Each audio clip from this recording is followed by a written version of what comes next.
Alright, everybody's trying to figure out the best way, the best tent, the best options, the best way to do it. So let me tell you what I've done, what I've seen, a little bit about, maybe give you some ideas and some different options, talk about a few different tent designs. First off, everybody always wants to know what you're doing, how you're doing it, where you're living, and all this information. So let me just put that out there to begin with. I've already posted some of this information on this site before. But I have a ministry where I travel around, help missionaries with building projects and Christian organizations. I've been all over the U.S. from Florida to Alaska. I've been throughout Mexico, Central America, South America, Africa, parts of Europe, Dominican Republic, and just, various places. I've been doing this 22 years. You can go on Facebook to my ministry page. It's Gary Hunt Ministries, and see pictures of where I've been for the past 6 or 7 years. When it comes to living out of a tent, if you're doing it full time, you want to go with something like a yurt. And if it's going to be a permanent structure, a yurt's a great option. There's a gentleman on this Facebook group that their company sells tents that are designed and built more for living out of. I mean, a lot of their stuff, I'm sure, goes to resorts and places like that. Both those options are going to be very high-end, very expensive, but it's going to be, for a long-term standpoint, it can be the cheaper option to go. You have to see what your budget allows and what you can do. I mean, your yurt, you're looking at a 30 to 40 foot circle, 30, 40 feet across. And then by the time you buy one of those and build a wood floor for it, especially at today's prices, and even with this other companies, this gentleman that has, I mean, you could probably buy a small car for what it's going to cost you. I know what yurts cost, but like I said, it's the most rigid, the most solid. I mean, it's the best route to go. And if you're going to do something permanent, or maybe you're going to set it up on property where you'll go to and live 6-8 months out of the year, or go hang out, maybe just put the tent up during the summer months. You want a wooden platform, so the rain's not an option. You want the boards. If you buy 1x6 tongue and groove boards, you can put them together, the tongue and groove where the boards fit together. It will keep the bugs from being able to come up through the floor. And if you treat the floor with polyurethane, then even if you take the tent down, say during the winter months, you're going to be fine, as long as you're not somewhere up north where it's snow sitting on it for 3 or 4 months out of the year. And then you'd want to cover it with a tarp of some type.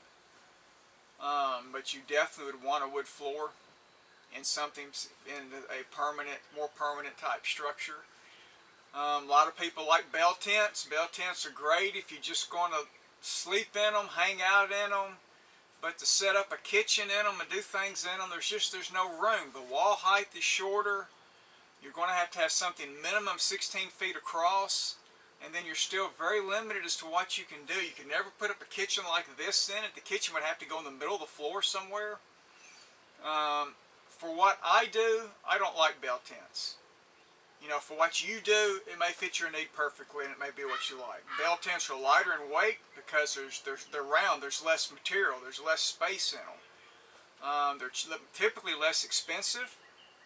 When it comes to tent companies, the Wall Tent Company has very good prices on canvas wall tents. That's all that builds wall tents like this. You have Davis Tent Company, Montana Canvas. They pretty much just build wall tents. You have Primitive Panthers, and they build any kind of tent you could want. They build a lot of tents for Hollywood movies. They build the large teepees. They build medieval tents. They build old-style military tents. I'm talking the old military tent. I'm talking about stuff in the 1800s, 1700s. I mean, they're a period-type company. But Panther Primitives is them. They're a great company that people talk about to deal with. This is a Montana canvas tent. It's made out of what they call their real light material. They don't make this tent anymore. This tent was given to me. The problem with this tent is it does not breathe. This material does not breathe. So now they build it, same tent with the same wall material, but the roof is canvas, so it has some breathability. But if you're using it in the wintertime, or like where I will be, I'll be building a fire every night. I mean, I'll be at 9,000 feet elevation where I'm going.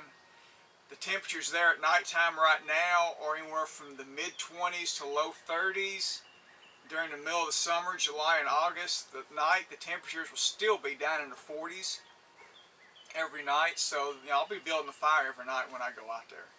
So I'm hoping that will help absorb some of the moisture in the air. So, you know, there's no one tent perfect for everybody. Pick your situation. What are you doing with it? How are you going to use it? How much are you going to be using it? What's your budget? But buy the best tents you can get. Buy the heaviest material you can get. Different companies offer different options. There's actually, look up Boy Scout tents. There's a company that builds tents for Boy Scouts and Girl Scouts now that you can get it with a whole interior walls, side walls and end walls are a screen mesh material. And then the outside walls actually roll up. The corners are laced together, I guess you could say. And you undo that, you roll the corners up, and it becomes a big screen room. You know, and I think those tents they're not cheap, but I mean they're great options. They also offer, that company also offers a mesh front for their tents, and actually on this tent, I'll turn the camera around and I'll show you the whole tent here in a minute. But the door right beside where the camera's at, I'm going to put one of those screens that you can get that you see advertised on TV to put over your door going outside with the magnets down the center. And then I'm going to put mesh. You can buy in 3 and 4 foot wide rolls like you use for screen porches. I'll actually stretch that across the front wall. So the whole front wall of this tent will be a mesh material. So I can open the doors and bugs won't be an issue. Mosquitoes will be horrendous when it first starts to warm up out there. You get your gnats, then you get your mosquitoes, then you have your deer flies come out, then you have your horse flies come out, then your deer flies come out, and by the end of August, September, all that stuff's gone away. The last couple months are there are pretty good when it comes to that. But just to give you an idea, you know, when it comes to stoves, there's some companies that build stoves specifically for these type tents for hunters. The legs come off of them and fit inside the tent. The stovepipe comes down and fits inside the tent. Fits inside the stove rather. They have side tables that slide into them that are metal. They have 3-gallon water tanks that hang on the side of the stove, so you've got hot water there all the time when the stove is going. Those stoves will run you $400 to $600 depending on what size and what options you get with it. They make them in a couple of different shapes. There's several companies make them. The Wall Tent company has probably the biggest options of them, biggest variety of them that they list. So just look and see what's out there. I'll show you my tent. My stove weighs about 160 pounds. The tent stoves I've been talking about weigh about 70, 80 pounds maybe. And that depends on what size stove you got and the options you got with it. My stove weighs 160 pounds. It will generate more heat with less wood, and it will put out heat longer after the fire goes out. But I bought this stove at a great price, so you know I couldn't beat it. It was actually the stove I was looking for. I happened to find a great one somebody had used for a couple years in a shop, and they went with something bigger. To show you a little bit about what I've got, you can see the lighting here. These lights, do not buy these. Well, I say do not buy them. If you buy them, take the light bulbs out, throw them away. You only need it's 12 by 14 tents. You only need 2 bulbs in it.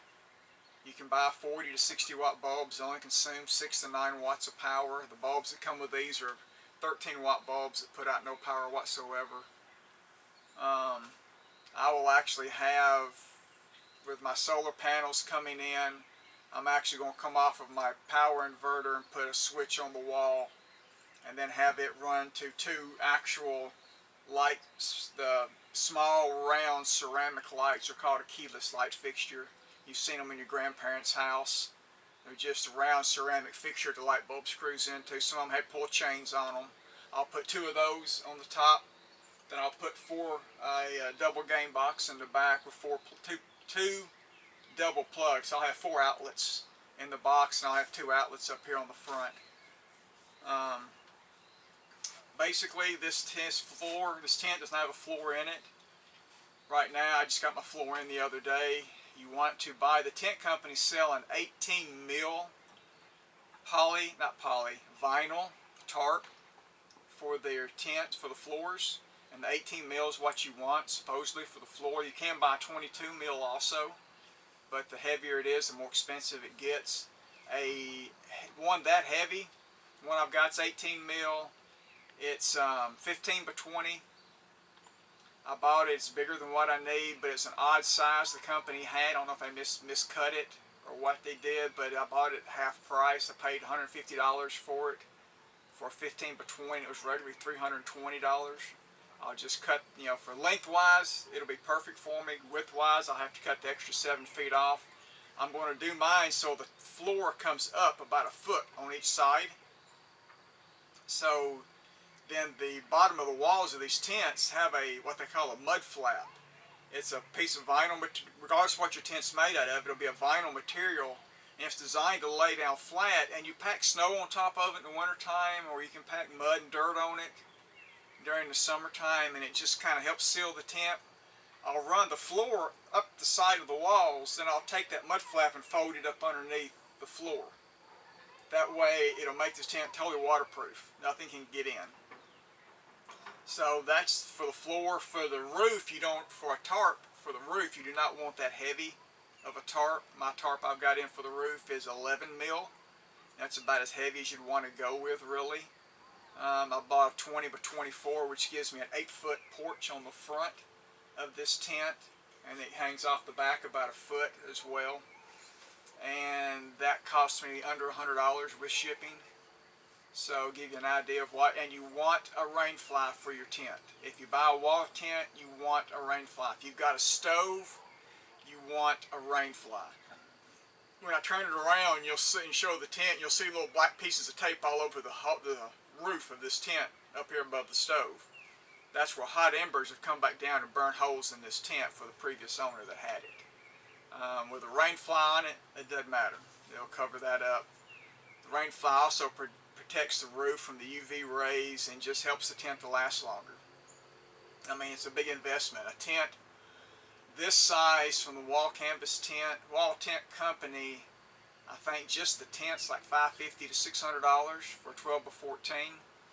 For 2 people, it would be fine living in it. If you've got a family or you've got multiple people, you want a 16 by 20 or 20 by 24. I've been inside 20 by 24, 6-foot walls. That's the way to go if you're going to live in it.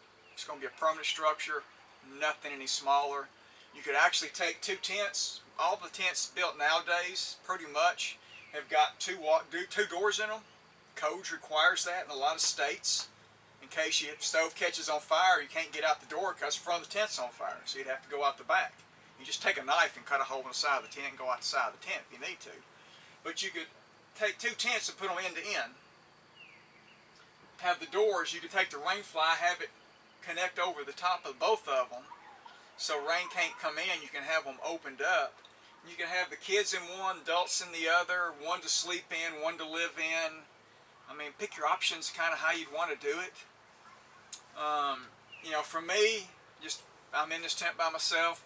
I've got just a regular cot that I'll be using. I hate air mattresses. They always go flat. They always leak. I've got 2 right now. I've got 3 right now. I can't find any holes in them. The valves don't appear to be leaking. I've taken them down and stuck them in the lake, and I can't find any holes in them. Spraying soapy water on them, I can't find, I mean, nothing nowhere, but they will not hold air. I despise air mattresses. So what I've got is it's a 3-inch memory foam topper and a waterproof, water-resistant, they say, cover.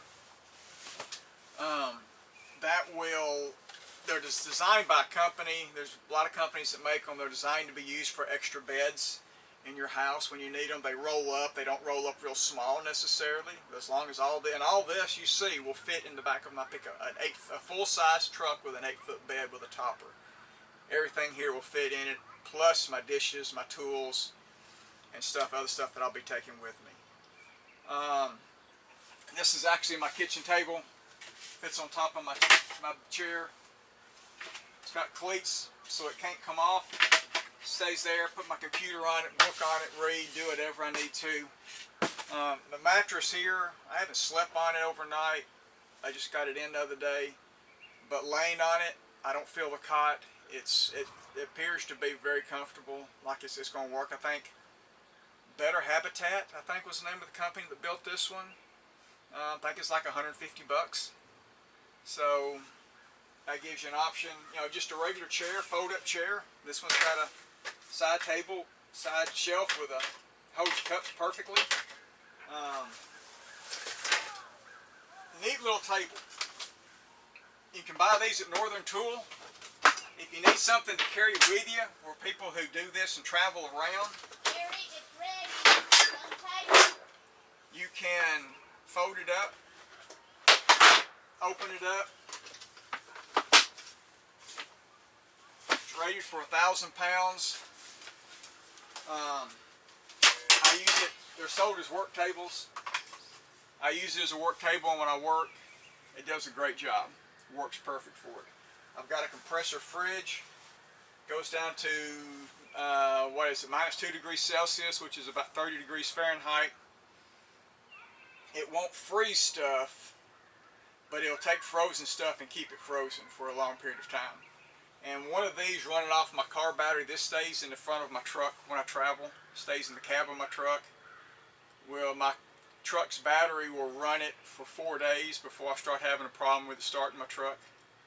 So that gives you an idea of what you can do with them. They're a lot more efficient. If you're putting a regular refrigerator in one of these, in a tent like this for a permanent structure, though, even if it's a small one, like you put in an apartment or a dorm in a college, those things suck a lot of electricity.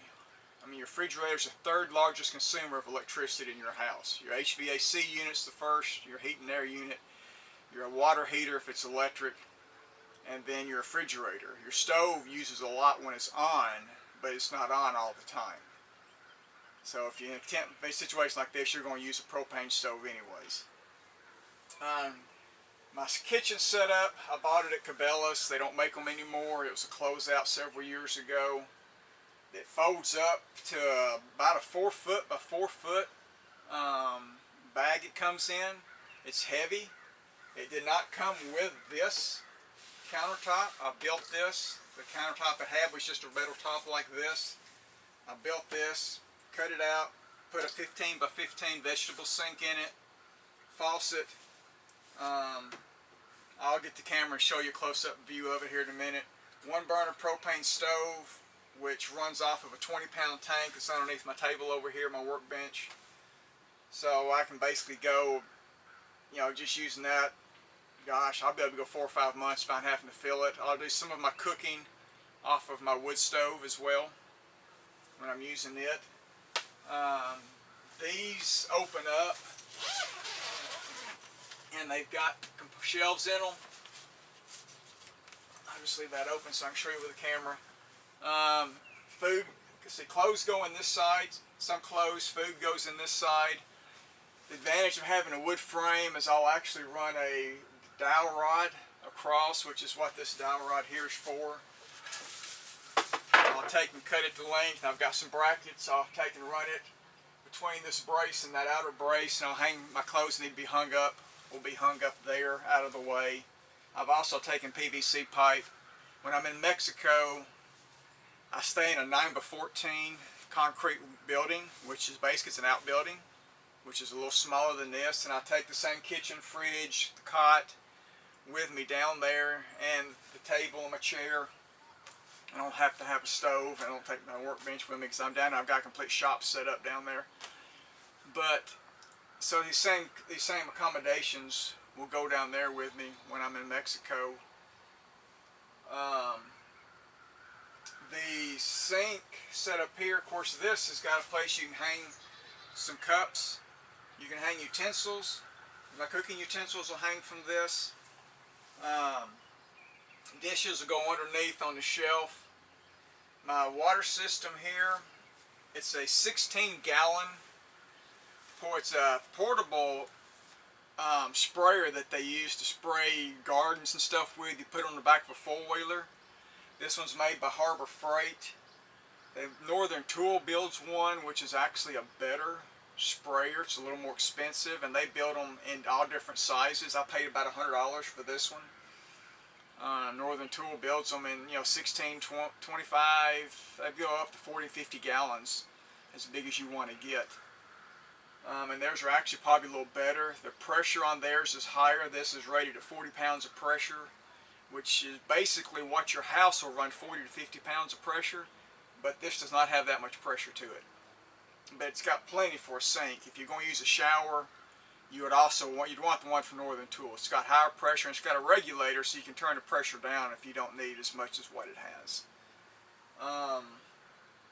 But the drain I've got right now, I just got running out the door. I didn't have all this set up when I put the tent together. When I set it up, I'll actually run the drain out the wall of the tent and just run it out the back side of it. Some stuff will be different when I set up. When I get to Wyoming, I'll set up pictures. I'll show pictures and make another short video of what I've got. I'll have very limited internet when I'm up there. And that's kind of, let me just get the camera here. I'm going to try to do this in one take without having to edit anything and show you. This is my stove that I've got. I just put the rain tarp on the other day right before it rained when it came in. So I've got to cut a hole for the pipe to go up through the rain fly, and I've got to seal the edges of that vinyl to make so it doesn't come undone. And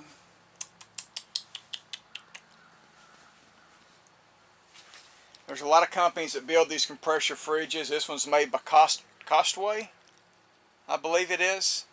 It's an imported one. It's made in China, but it's like, this was a 54 quart. It's like $400.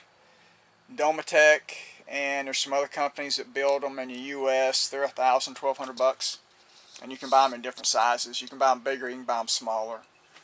My kitchen setup I've got here, and of course my water system set up. Like I said, it comes with the, and it's, I mean, right now it's on. It only has, it's only when you turn the water on that the pump comes on. It's got a pressure switch that only activates it when you've got pressure in it, and the ones from Northern Tool do the same thing. So, I mean, you can, this hose, I'm going to cut the hose down, but you can make the hose, you can put the tank outside if you're in an area where it's warmer weather and you get a bigger one. If you don't have to worry about it freezing, or you not concerned about the water being real cold, then you can do that. And you can set it up. You can also put like a 55-gallon drum, mount on an elevated platform outside, and do it that way, and hook up a water pump to it. Those pumps are real inexpensive. And plumbing, the advantage I have over a lot of y'all, I do construction for a living. I do remodeling. I do custom woodworking. I can build pretty much anything. So I have the ability to build this stuff. I know how to build this stuff. And I've traveled around and done some of this stuff. So I've never lived out of a tent full time. And all you can do is just start out. And as you get going, you'll realize for your lifestyle what you need. You need this, you need that. This is worth, some people want certain luxuries. So you just figure out what it is that's most important to you. My workbench that I've got, some tools I've got from, I've been doing some projects out here and working on a few things. My solar I've got right now, that gives me my readout of my panel. Right now I've got just a little over 1 watt coming in because it's nighttime. My inverter, I've got 1 battery underneath. When it comes to solar, my stuff is about 30 years old. So when it comes to the new stuff, you only need 1 100-watt panel. There's multiple companies that make them. What you've got to do is do your research, as there's 2 different types of panels that they make. They're made 2 different ways. And I don't remember what they're actually called. One's more efficient than the other. It's more expensive. So depending on what you're going to do, if it's going to be a permanent setup, you may want to go more than 100 watt. You can buy a couple 100 watt panel, costs a little over $100. But you can buy panels 250, 300, 400 watts. Price goes up. Or you can buy multiple smaller panels, just whatever will fit the area that you're going to put them. and you need a power inverter. There's two types of inverters. There's a modified sine wave and there's a pure sine wave. Pure sine wave is like the electricity in your house. It's actually the better route to go. It will make when you plug electronics into it and charge batteries, all that stuff will last longer on a pure sine wave inverter, but those are more expensive. The inexpensive ones you always see in the stores, they're a modified sine wave. What those do is they send electricity through impulses instead of just a single steady current. That's the big difference in them. Wow, that's pretty much it. This tent has got a rain fly over it. It offers me a 8 foot front porch.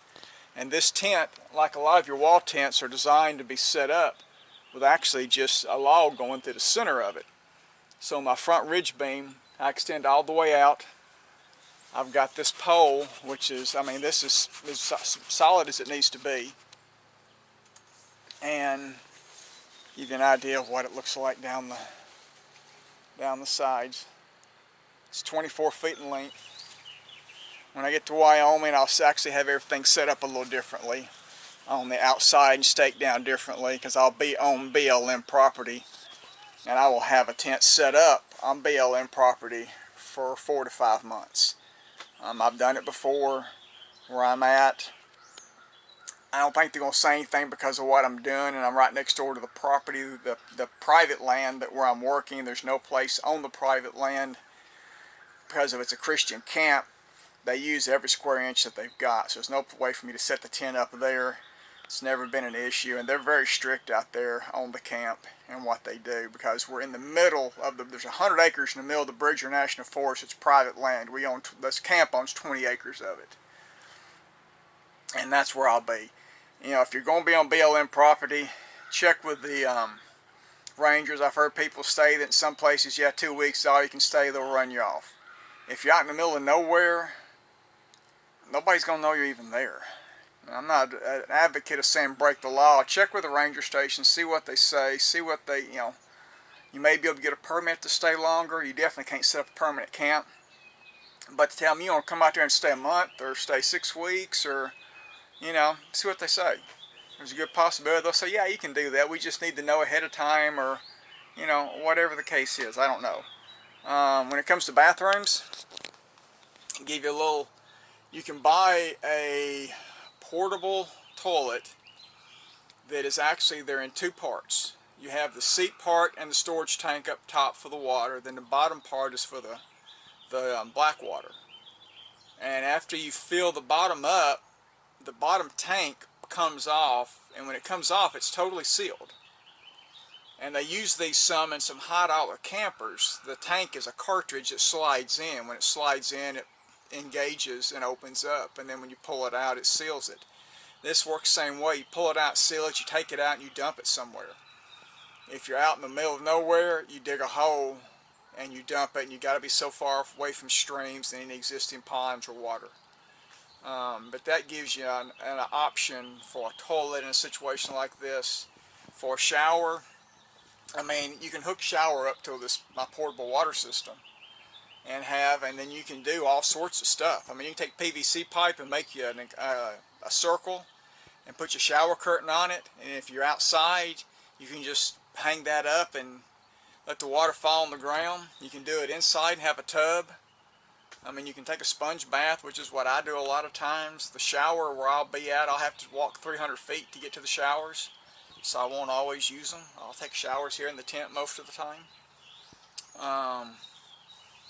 So I guess that's pretty much about it. If you have any questions, feel free to ask. I'll give any advice that I can. I guess that's about the only thing I wanted to. This is my second time trying to make this video, so I'll make sure I don't forget anything.